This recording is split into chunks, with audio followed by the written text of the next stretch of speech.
I'm a filmmaker from Davenport, Iowa.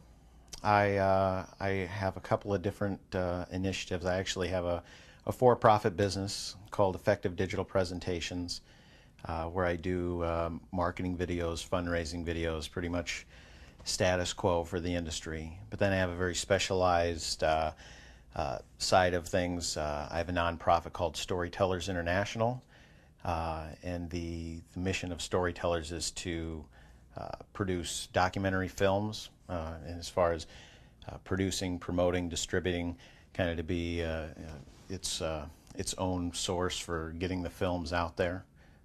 And Storytellers International then has a website that we've started, a kind of a film lovers community website called documentarytv.com, and that's our main way of getting our films out there. Uh, Everything started a couple of years ago with a film based out of India, a very unique international community called Oroville, which literally means the City of Dawn. So our film is called Journey to the City of Dawn.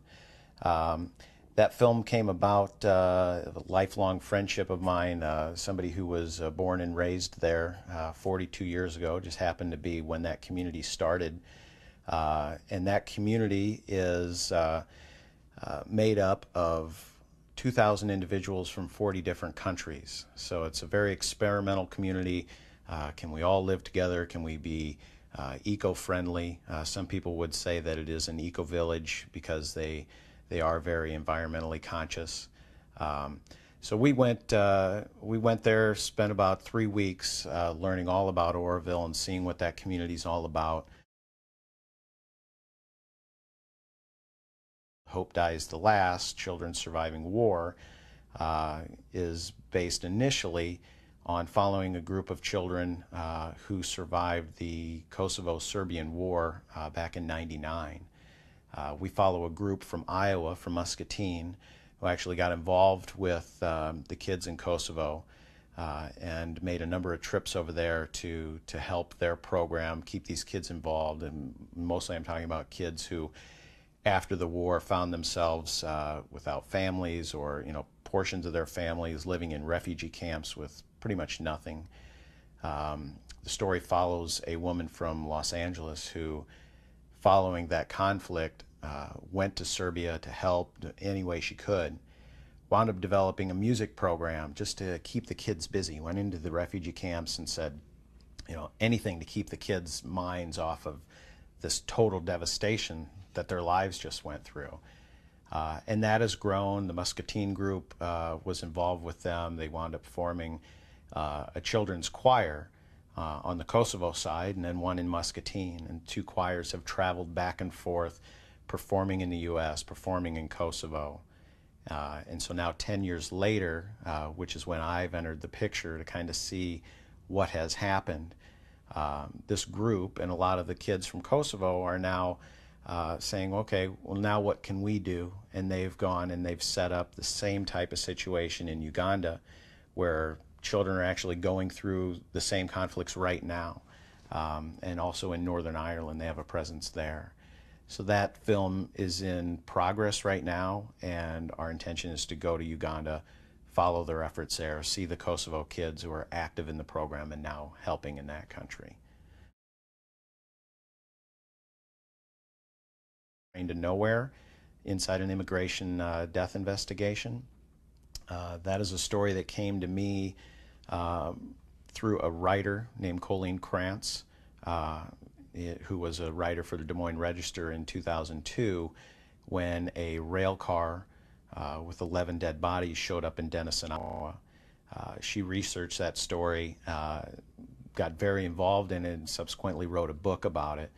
And now we have turned that into a documentary film. And that is a story about these 11 immigrants crossing the border illegally, some of them from Guatemala, all from different areas of Central America. And it's a very unique immigration story in that we've tried to remain very neutral in the whole debate about illegal immigration into the U.S., and we center the story on a couple of key characters in there, one being the brother of one of the teenagers who died in that rail car, and the other being the INS agent who actually led up the investigation here in the U.S., who himself was a son of an illegal immigrant, and he's now working Border Patrol and helping keeping people out of the country. So there's some interesting dynamics there. A friendship grows between two very unlikely people, and we think it's a very unique human drama story that just happens to be centered around immigration. So it's a unique kind of.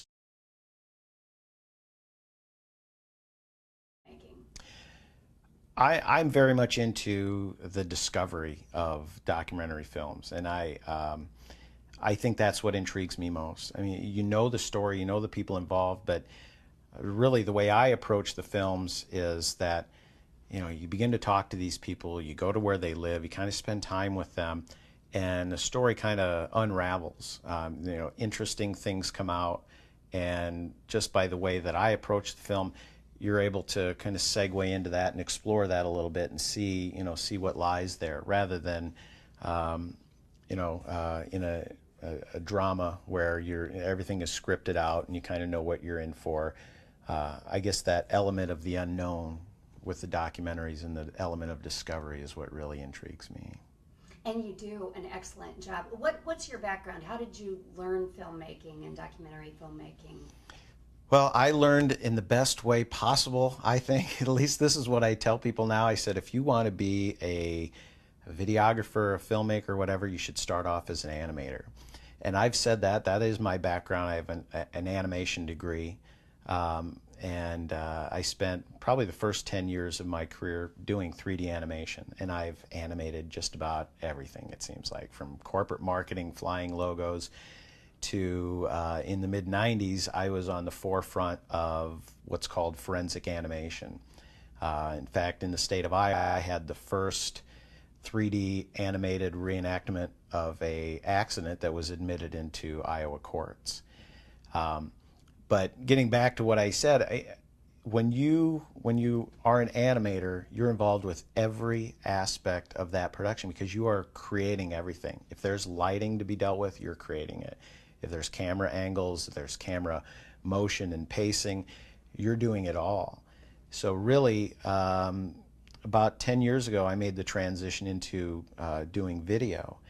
And it was fascinating for me. And it was, I think, an easy transition because I was familiar with, lighting concepts and all that through animation. And the ironic thing is I've said that for years, and Steven Spielberg must have heard one of my interviews because he has now said the same thing. As he's gotten into these animated films, I heard a comment from him that, the whole animation process is a great basis, for film production. So. Well, I would encourage anybody to go to documentarytv.com. It's kind of my fledgling website. It's been out for about a year now. And the reason I say that is that my films are out there. That's kind of a community site. There are links to individual websites for each of the films, but that's kind of like a catch-all where you can watch the trailers, find out more information. But more importantly, on there are links to submit film ideas, and that's really what I intend that site to be. I think I can dream up all sorts of great stories to tell, but if you open this up to the internet and the people who are out there, everybody knows somebody or somebody's living a great story, and I just want to hear it.